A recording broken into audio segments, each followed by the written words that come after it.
വയനാട്ടിൽ നിന്ന് വേറൊരു പ്രധാനപ്പെട്ട വാർത്ത വരുന്നുണ്ട്. വയനാട് പൊഴുതനയിൽ ഭൂമിക്കടിയിൽ നിന്ന് പ്രകമ്പനം ഉണ്ടായി. കുറിച്യാർമല, ആറാമയൽ, മേൽമുറി, പിണങ്ങോട് എന്നിവിടങ്ങളിൽ ചലനം അനുഭവപ്പെട്ടതായി നാട്ടുകാർ പറയുന്നുണ്ട്. വിവരങ്ങളുമായി അനൂപ് ചേരുകയാണ്. അനൂപ്, എന്താണ് അവിടെ സംഭവിച്ചത്?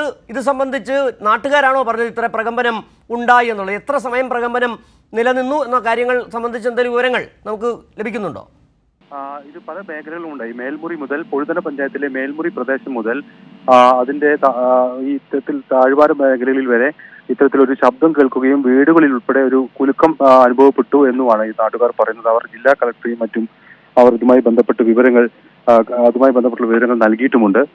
ഏറ്റവും മേൽമുറി ഭാഗത്ത് ഏറ്റവും ഉയർന്ന ഈ കുറിച്യാർമലയുടെ മുകൾ ഭാഗത്തുള്ള പോലീസിന്റെ വയർലെസ് സ്റ്റേഷനിൽ ഉൾപ്പെടെ ഇങ്ങനെ ഒരു പ്രകമ്പനം അനുഭവപ്പെട്ടതായി അവിടെ നിന്നുള്ളവരും പറയുന്നു.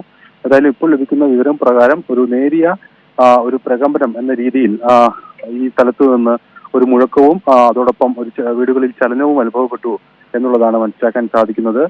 നേരത്തെ ഈ മേൽമുറിയിൽ ഉൾപ്പെടെ വലിയ രീതിയിൽ ഉരുൾപൊട്ടലൊക്കെ ഉണ്ടായ സ്ഥലമാണ്. കുറിച്യാർമല മേൽമുറി ഭാഗത്ത് ഉരുൾപൊട്ടൽ ഉണ്ടായ സ്ഥലമാണ്. അതുപോലുള്ള മണ്ണിടിയിലൊക്കെ നിരന്തരം സംഭവിക്കുന്ന സ്ഥലമാണ്. വലിയ വർഷക്കാലങ്ങളിൽ മഴ ശക്തമാകുമ്പോഴും മറ്റും.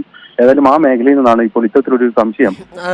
അനൂപ്, നിലവിൽ ഈ സ്ഥലം എന്ന് പറയുന്നത് പൊഴുതന നമ്മുടെ ദുരന്തഭൂമിയിൽ നിന്ന് എത്ര ദൂരെയാണ്? ദുരന്തഭൂമിയിൽ നിന്ന് വളരെ ദൂരെയാണ്. ഏതാണ്ട് ഒരേ മേഖലയാണെങ്കിലും ഇവിടെ നിന്ന് ഏതാണ്ട് 4 കിലോമീറ്ററോളം അകലെയാണ്. 30 കിലോമീറ്റർ അകലെയാണ്.